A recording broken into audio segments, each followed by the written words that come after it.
Bonjour à tous. Bonjour. Merci d'être là. Donc là aujourd'hui, c'est Emmanuel Bricard, le directeur des systèmes d'information chez ELM Blanc, qui va vous parler de l'opérateur augmenté au cœur de l'usine de demain, Ironman. Emmanuel, c'est à vous. Merci, bonjour à toutes et à tous, et bonjour à tous les gens qui nous suivent en ligne. Je m'appelle Emmanuel Bricard, donc directeur des systèmes d'information d'ELM Blanc, filiale de Bosch Thermotechnologies. Alors si je me présente rapidement, j'ai la chance d'avoir été introduit à la science-fiction quand j'étais gamin par mon père, qui m'a transmis cette passion-là. Et je trouve que c'est particulièrement important dans le monde d'aujourd'hui, parce que depuis tout petit, je me mets à anticiper quelles sont les technologies de demain, et surtout quel va être leur impact sur la société, parce que c'est ça la science-fiction, on va imaginer des technologies, Jules Verne l'a fait jusqu'à des auteurs beaucoup plus récents, et on va voir comment ça va changer la société, les individus, et évidemment aussi les entreprises. Je suis donc informaticien, ancien développeur. Je suis convaincu que l'informatique, quelque part, c'est une sorte de mission qui peut rendre le monde meilleur. Alors je sais que certainement dans la salle, il y en a plein qui ont râlé 10 000 fois contre leur PC, leur Mac, etc.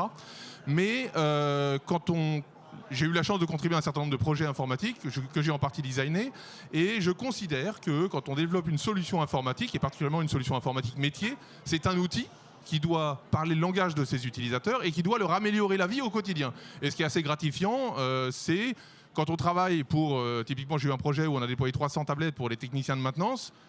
On a travaillé d'arrache-pied, mais ensuite 300 personnes travaillent mieux et sont plus satisfaits de leur travail tous les jours au quotidien. Donc je considère quelque part que c'est une belle mission. Et puis, je suis passionné de toutes les nouvelles technologies. C'est lié du coup à ce passif science-fiction. Et dans mon métier, quelque part, ça me donne un peu les codes sur comment une technologie peut être utilisée pour servir les besoins métiers de mes clients. Voilà. Donc, je fais partie de ELM Blanc, qui est une ETI française, un des leaders français sur le monde du chauffage, du rafraîchissement, qui fait partie du groupe Bosch. Et on est représentant de la French Fab. On a 2 sites de production en France et 2 laboratoires de R&D. Et le site de Drancy est labellisé Vitrine Industrie du Futur. Alors, je vous donne quelques éléments de contexte avant de parler du projet. Les anglophones d'entre vous auront reconnu le sigle VUCA, qui décrit le monde actuel comme étant volatile, incertain, complexe et ambigu. Alors ça veut dire quoi? Ça veut dire que tout change tout le temps et que ça va continuer de plus en plus vite. Ça veut dire que, on l'a vu en ce moment avec évidemment le Covid, qui est un exemple magnifique, mais même avant, qui aurait donné en 2016 la victoire de Trump quelques mois avant? Qui aurait donné celle de Macron un an avant? Il y a plein de choses qui se passent qui sont complètement surréalistes, si on prend un peu de recul, ou 5 ans avant, c'est des situations qui sont complètement inimaginables et qui impactent le business. C'est-à-dire que quand il y a des pénuries de composants, par exemple, vous avez une usine qui fabrique au hasard des chaudières, comme c'est le cas de celle de Drancy, pour nous. Si vous n'avez pas les composants qui vous permettent de fabriquer des chaudières sur la ligne 1, qu'est-ce que vous faites des opérateurs? Qu'est-ce que vous faites de ces gens, de cette capacité, de cette chaîne de production? Comment vous transformez votre outil pour qu'il soit beaucoup plus agile, pour être capable de réagir et de produire et de servir des besoins clients qui en plus eux-mêmes sont de plus en plus imprévisibles. Parce que non seulement c'est difficile de produire parce que les hausses des matières premières explosent, parce que les composants sont rares, mais en plus de ça, les clients, ils changent d'avis tout le temps. Ils n'ont plus la même fidélité qu'on avait avant avec une marque. Ils vont regarder sur Internet le dernier comparateur avant d'acheter un lave-linge. Et donc, si avant ils avaient un Samsung et que demain ils achètent un Bosch, c'est pas forcément parce qu'ils aiment la marque. Peut-être que ça peut l'être un peu, j'espère. Mais ça va être surtout parce que dans les classements, il va être en tête. Et que du coup, que choisir leur dit que c'est le meilleur ou les numériques. Donc, on est dans ce monde-là ultra volatile qui change sans arrêt. Et la grande question, c'est la résilience des usines. Comment on fait? En plus, dans ce contexte où la France est un pays high cost, il faut être clair, nos salaires sont plus élevés parce qu'on a des normes de qualité, notamment environnementales, beaucoup plus élevées que tout ce qui est fabriqué à l'autre bout du monde. On a des normes sociales aussi beaucoup plus élevées. On traite bien nos ouvriers. L'ouvrier, c'est l'orfèvre, c'est lui qui fait le travail, c'est lui qui fait la valeur, c'est pas moi. On les traite bien, on les paye correctement, ils peuvent faire vivre leur famille. On a un rôle social à défendre nos usines françaises. Et on a aussi un rôle environnemental puisqu'on produit beaucoup mieux ici, chez nous, en termes environnementaux, en termes d'empreinte, qu'à l'étranger. Et en plus, il n'y a pas le coût du transport qui, là aussi, n'est pas forcément très propre. Voilà, donc dans ce contexte compliqué, comment on peut s'en sortir? À Drancy, si je viens sur notre problématique dans le monde du chauffage, on a une saisonnalité de notre activité qui est très forte. C'est-à-dire que l'hiver, on a ce qu'on appelle la saison de chauffe, qui commence quand il fait plus froid et qui se termine quand il fait plus chaud. Donc c'est assez variable selon les années, surtout avec les aléas du climat qu'on a aujourd'hui. Donc, quand ces saisons de chauffe commencent, qu'on appelle aussi la saison haute, on va avoir besoin de former plus de monde, et notamment les intérimaires qui vont arriver. Et on veut les former pour que, le plus rapidement possible évidemment, ils fassent de la qualité. Parce qu'un intérimaire, il doit faire le même niveau de qualité qu'un opérateur qui est chez nous depuis 15 ans. Et à l'inverse, en saison basse, quand la chaleur arrive, qui fait meilleur, en général février-mars, on va avoir moins besoin de ces personnes-là. Et à l'inverse, on va être encore plus impacté par l'imprévisibilité des commandes clients. C'est difficile de deviner à l'avance ce qu'on va avoir comme commande. Et donc, il va falloir former nos propres opérateurs pour développer leur polyvalence, pour les faire fabriquer des produits qui n'étaient pas forcément ceux qu'ils savaient faire, et là encore, le plus rapidement possible pour toujours satisfaire le client. Voilà, donc c'est un peu le contexte qu'on a, cette saisonnalité de l'activité et ce fort besoin de formation pour être capable de s'adapter au monde qui change sans arrêt et qui complique un petit peu la vie des industriels, mais aussi à ces demandes clients qui changent et donc qui sont de plus en plus imprévisibles. Alors, donc, le projet Ironman, c'est une solution innovante de réalité mixte. Alors la réalité mixte, on verra juste après ce que c'est. Ça, c'est un casque de réalité mixte, vous voyez au travers. C'est pas un casque de réalité augmentée où vous êtes dans votre bulle, caché du monde, à voir des choses qui sont dans le casque, c'est plus immersif, mais vous êtes coupé du monde. Vous voyez plus vos bras, vous voyez plus vos mains, vous voyez plus vos outils de production, etc. L'idée, c'est de former nos opérateurs en temps réel, là où ils travaillent, sur leur chaîne de production, et pas de côté dans un casque de réalité virtuelle. Et du coup, de ce fait, si on peut mieux les former qu'auparavant, développer leur polyvalence, développer la flexibilité de notre outil de production grâce à ça. Donc c'est un nouveau levier de flexibilité.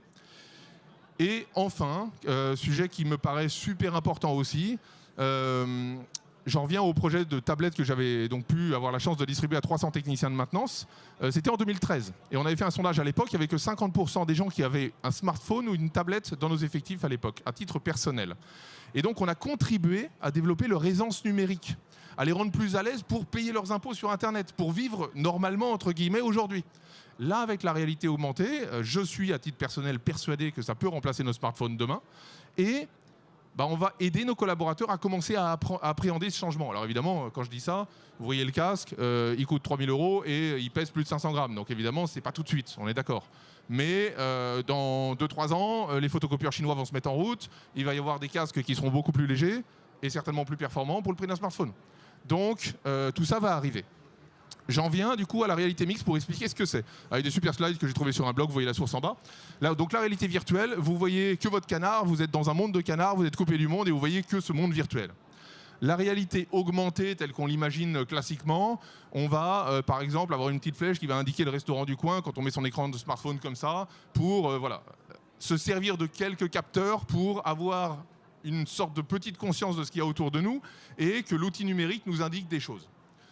La réalité mixte, donc ce casque-là, c'est beaucoup plus riche. On va être capable, vous avez tous vu Star Wars, je suis la princesse Leia, on voit des hologrammes, etc. L'idée, c'est que le système va comprendre, par exemple, qu'il est dans une bulle. Il va être capable d'afficher un hologramme de chaudière ici. Et on va être capable d'interagir avec. Il va y avoir des boutons virtuels qui vont savoir où on se trouve dans la pièce pour qu'on puisse appuyer sur le bouton et que ça marche. On traverse le bouton pour appuyer dessus. Donc on va avoir autour de l'opérateur de production tout un cockpit numérique qui lui permet d'enrichir son environnement, de lui dire où prendre la pièce qu'il doit prendre pour assembler tel produit. Et ce type de casque permet ça, mais permettra aussi tout un tas de choses. Alors, typiquement, là c'est un peu pour vous donner des idées de réflexion dans le monde un peu science-fiction dans lequel je vis, souvent, peut-être un peu trop. Si on avait tous ce type de casque sur la tête en version miniature, etc., ou en forme de lentille de contact ou d'implant un jour, on pourrait imaginer que moi je vis à Paris, je vois le fog parisien, le brouillard au-dessus de la nappe de Paris, j'habite à Montmorency, bon c'est un peu moche. Si je suis fan du Japon, je pourrais imaginer que je regarde par ma fenêtre et que le casque me montre une vue photoréaliste du mont Fuji parce que j'adore le Japon. Voilà. On peut rhabiller nos murs et avoir des tableaux virtuels dans notre salon parce qu'on a décidé de mettre une photo de nos enfants à tel endroit. On peut regarder notre liste de courses quand on regarde le frigo. On peut imaginer tout un tas de cas d'usage personnels sur ce genre de solution. Et maintenant, évidemment, plus intéressant pour nous aujourd'hui, il y a tout un tas de cas potentiels pour les industriels, mais aussi tout un tas de métiers à partir du moment où c'est des métiers qui ont des interactions manuelles. Là, typiquement, c'était une première mondiale en 2017. Le premier casque est sorti en 2016 à l'hôpital Avicenne qui est en face de LM Leblanc à Drancy. Et ils ont fait une opération assistée avec de la réalité augmentée où il y avait un chirurgien qui opérait. Il y en avait un en Angleterre qui voyait ce que le casque voyait et tous les capteurs du casque récupéraient comme information. Et les deux ont pu travailler de concert à distance grâce à cet outil-là. À Drancy, on forme nos opérateurs avec ce type de solution. Alors, donc, le logiciel Ironman, c'est donc un logiciel qui va fonctionner dans des casques de réalité mixte. Donc ça, c'est juste un ordinateur, en fait, complet. Il n'a pas besoin d'autre chose. Il est autonome, c'est un ordinateur sous forme de casque, bardé de capteurs, etc. Et dedans, on peut programmer ce qu'on veut. Donc nous, on a développé un outil de formation. Donc aujourd'hui, on utilise HoloLens 2, qui est, à mon sens, pour l'instant, le produit le plus abouti du marché. Demain, ça pourrait être autre chose. Hein. Et je rêverais d'avoir un casque français, bien évidemment. Un projet planifié sur 3 ans qui a commencé en septembre 2018. Donc l'idée, je vous en ai parlé, guider les opérateurs en temps réel à leur poste de travail pour les former, non pas à côté de la chaîne de production, mais vraiment là où ils travaillent, au milieu de leurs collègues. Et puis, se servir de tous les capteurs du casque. On est toujours en train de développer cette partie-là, on n'a pas fini. Pour utiliser notamment des algorithmes de machine learning pour reconnaître ce qu'il y a autour de la personne, mais aussi ce qu'il est en train de faire. Parce que on a fait une interface pour que l'opérateur puisse passer à la tâche suivante, qui est relativement simple. Il dit suivant pour passer à la tâche suivante, précédent pour revenir en arrière, ou il appuie sur le bouton, il traverse le bouton et ça marche, c'est simple. Mais le fait de faire ça, fois 100 000 chaudières, ça coûte beaucoup d'argent. Donc si on peut le faire automatiquement parce que le casque va détecter qu'il a fini telle instruction, il a fini de mettre tel joint à tel endroit et que le casque puisse passer tout seul à la séquence d'après, ou que quand il regarde une étagère, le casque a bien compris qu'il est devant une étagère et donc on peut lui afficher l'instruction suivante, la pièce qu'il doit prendre se trouve à tel endroit, on gagne encore du temps. Et ça, dans notre monde industriel et dans ce contexte de pays ICOS, c'est d'autant plus important. Voilà. Donc on a cette exigence-là, se dire chaque seconde qui est passée dans le casque, elle doit être utile. Sinon elle sert à rien, sinon c'est du temps de gâché. Bon, c'est une exigence d'industriel que je pense que dans la salle, vous êtes nombreux à partager. Donc l'idée, c'est une meilleure formation pour tous les opérateurs. Alors une meilleure formation parce que quand on accueille beaucoup de gens chez nous, c'est bien de pouvoir les accueillir, d'avoir du temps pour le faire. Et ensuite, c'est bien d'avoir du temps pour les accompagner. Si la partie apprentissage du poste est accompagnée grâce à un casque, ça soulage les équipes qui intègrent les nouvelles personnes, qui peuvent d'autant mieux recevoir les gens qui arrivent dans la société. Voilà. Et puis le casque, c'est comme le GPS. Quand vous vous trompez de route, le GPS, il râle pas. Alors qu'à une époque lointaine, notre copilote pouvait râler. Là, c'est pareil. Le casque, l'opérateur peut repasser l'instruction 1000 fois s'il a besoin de l'avoir 1000 fois. Bon, on râlera peut-être un peu si c'est 1000 fois, mais si c'est 3 fois, c'est pas grave. Voilà, il est autonome pour apprendre plus efficacement. Et en plus, il y a un côté valorisant aussi pour la personne. Donc, une meilleure formation. Une montée en cadence accélérée de la production. Quand on introduit des nouveaux produits, ça veut dire qu'on introduit des nouvelles instructions. Il faut que les gens les apprennent. Donc, l'idée, c'est qu'on, comme on est meilleur pour former les gens, on va être meilleur pour introduire de nouveaux produits et les faire ce qu'on appelle le ramp-up de la ligne, c'est-à-dire arriver à sa capacité optimale plus rapidement. Développer la polyvalence des opérateurs, j'en ai parlé, soit les gens qui arrivent chez nous, soit les gens qu'on veut développer sur des nouveaux postes. Et au cœur de la solution aussi, comme c'est en plus un monde assez nouveau, on s'est dit qu'on voulait absolument contribuer au standard qui allait servir à la réalité augmentée. Et donc on a contribué dans un groupe de standardisation de l'ETSI, qui est un peu comme ISO, mais au niveau européen et sur la partie télécom et IT, pour proposer un standard potentiel de la réalité augmentée. L'idée, c'est qu'on ait une solution qui soit adaptable à d'autres usines, évidemment. Voilà. C'est un projet qui a été soutenu par BPI, que je remercie, par le secrétariat du Premier ministre, par l'ADGE, la Délégation Générale des Entreprises, via un process d'appel à projet, grand défi du numérique, qui a été exigeant. C'est 2 ans. Hein. On s'est planté la première année, on a été reçu la deuxième. Je ne dis pas que ça a été simple, par contre, ça a permis au projet de monter en maturité et ça a été super important pour son succès après. Et donc on a créé pour ce projet-là un consortium, donc ELM Leblanc est pilote du consortium, ELM que je représente aujourd'hui. On a travaillé en très étroite et très bonne collaboration avec Institut Mines Télécom, le réseau des mines et des écoles télécom. Et on a travaillé avec ce réseau-là avec 3 laboratoires de recherche. Et puis on a travaillé aussi avec un spécialiste de toutes les nouvelles interfaces immersion, qui est bordelais, et ADECAM Industrie, qui est un fournisseur de ELM Leblanc, et qu'on a inclus dans le projet pour valider le fait que la solution puisse être déployée dans d'autres contextes industriels que nos propres usines. Alors, à quoi ça ressemble? Donc il y a trois applications, il y a 3 apps, des apps comme sur votre smartphone, sauf qu'elles fonctionnent dans le casque. Il y en a une première qui permet de créer le poste de travail, c'est-à-dire de dire qu'à tel endroit, dans l'espace, se trouve telle pièce. C'est aussi simple que ça. Je vais vous montrer une petite vidéo qui montre la personne qui configure le poste, qui voit une vue 3D de la pièce, qui la prend et qui la met à l'endroit où elle doit être, pour apprendre au système qu'à tel endroit, il y a telle pièce. Et il le fait sur autant de références qu'il faut le faire pour le poste.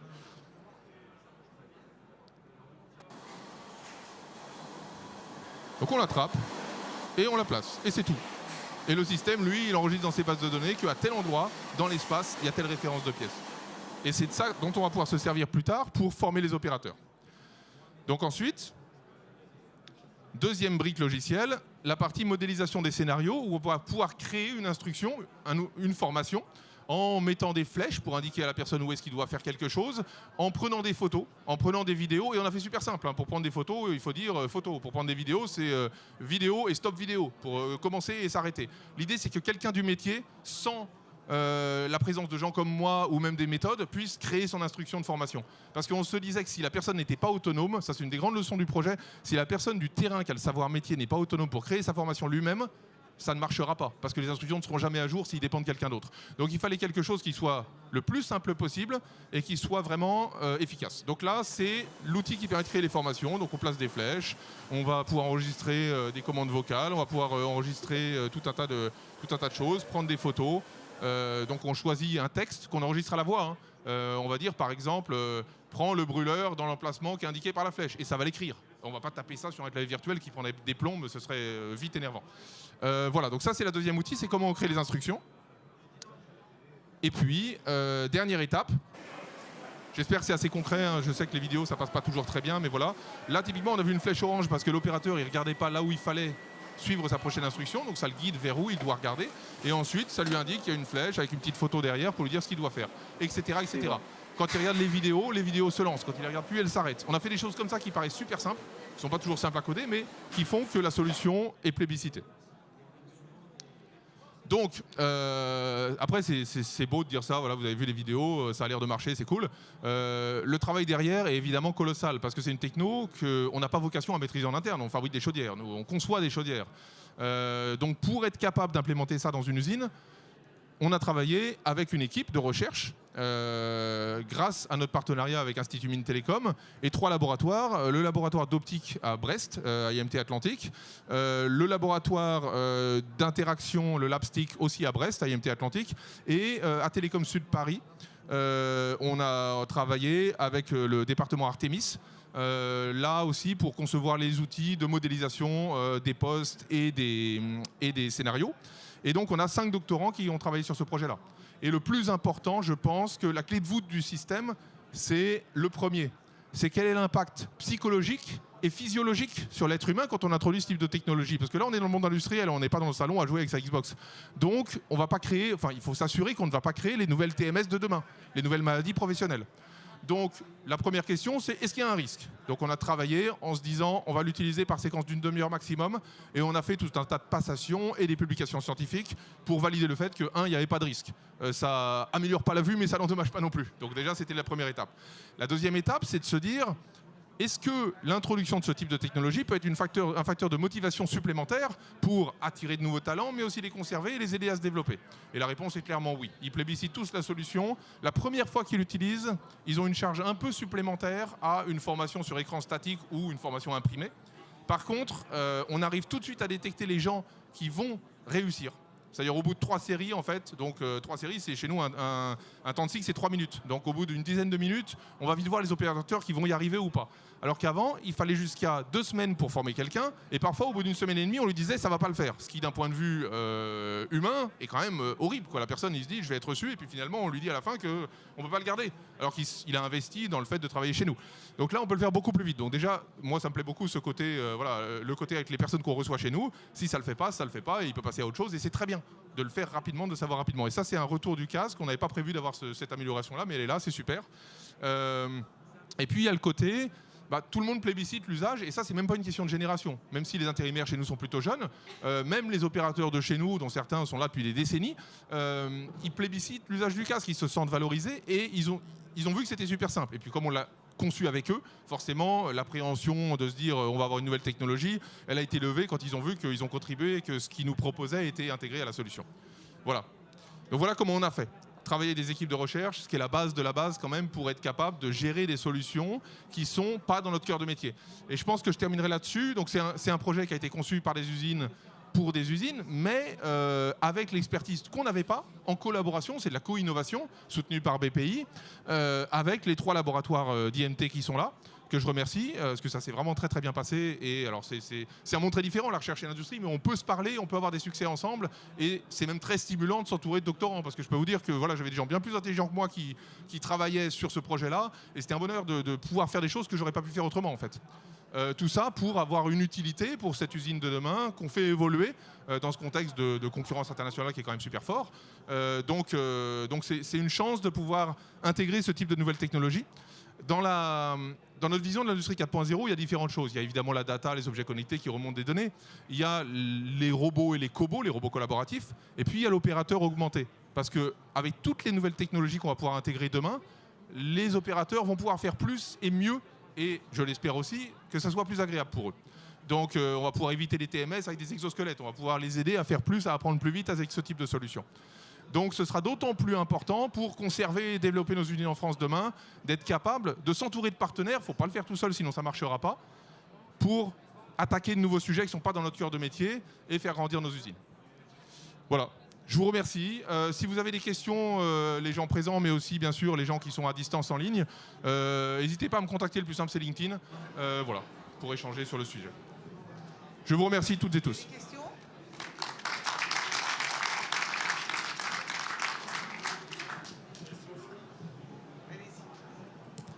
Bonjour. Parfois, les opérateurs ont du mal à supporter le port du casque. C'est un peu lourd, ça gêne. Est-ce que vous avez vécu une phase avec de la résistance? Alors, c'est la nouvelle génération. Je rêvais de l'essayer. Voilà. Vous le mettez sur la tête, vous serrez la molette et vous allez voir qu'il est super confortable. Ça reste un peu lourd, d'où la limite qu'on a mis d'une demi-heure. Mais honnêtement, ça se met comme une casquette et il faut le mettre devant les lunettes. Et il a de la mousse à mémoire de forme comme les matelas que je vous souhaite d'avoir à la maison. On commence à avoir des choses qui restent lourdes, d'où le cas d'usage limité, mais qui commencent quand même à être ergonomiques et agréables, enfin pas désagréables à porter. C'est beaucoup plus léger qu'un casque de moto par exemple. Donc honnêtement, on n'a pas eu de souci là-dessus. D'autant plus qu'ils avaient testé la génération précédente qui était elle beaucoup plus compliquée à mettre, ne serait-ce que la mettre sur la tête et qu'elle bouge pas, qui était un peu déséquilibrée. Enfin voilà. Donc c'est des outils qui commencent à être matures et du coup ça les rend utilisables. Mais il faut évidemment pas les utiliser 2 heures de suite ou 4 heures. Ça, nous on s'est fixé une limite qui nous paraît réaliste et qui fonctionne, dans notre cas en tout cas. Merci. Une autre question? Pardon, bonjour. En termes de création de jobs, cette nouvelle, est-ce que vous avez énuméré, vous avez des descriptions des jobs nouveaux?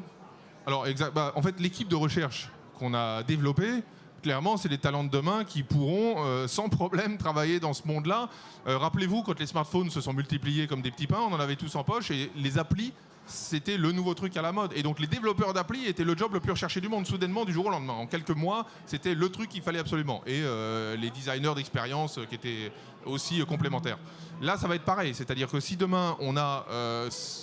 encore une fois, pas un form factor aussi gros, pas un casque aussi gros, mais que la réalité mixte ou augmentée, peu importe, se déploie massivement chez nous à titre privé, mais aussi à titre professionnel, tous ces nouveaux métiers-là sont complètement différents. C'est plus comme coder un jeu vidéo que comme coder une application.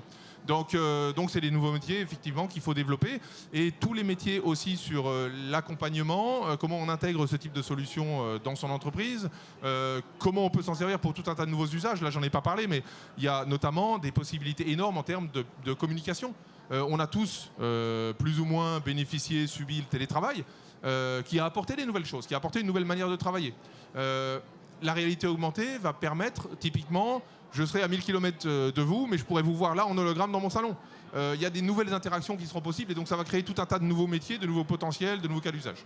Donc je pense que déjà mon équipe, je suis très heureux pour eux parce que je ne m'inquiète pas sur le fait qu'ils trouveront tous un boulot demain si je ne peux pas les embaucher à la fin de leur thèse. Et derrière, ces technos n'en sont qu'à leur balbutiement.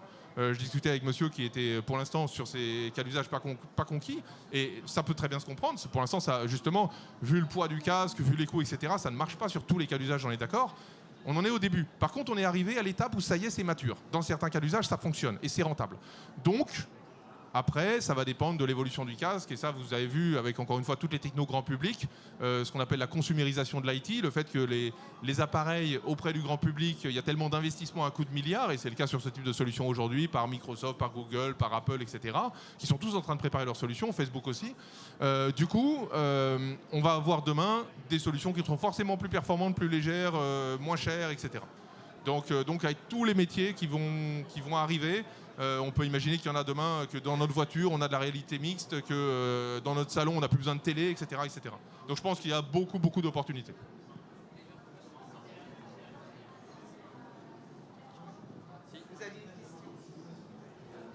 Donc là, vous dites que c'est en cours de développement, mais est-ce qu'il existe déjà des entreprises qui sont capables de déployer cela? On achète simplement l'installation, nous, industriels. Alors, ça existe. En fait, si on l'a fait nous-mêmes, Microsoft a sa propre solution.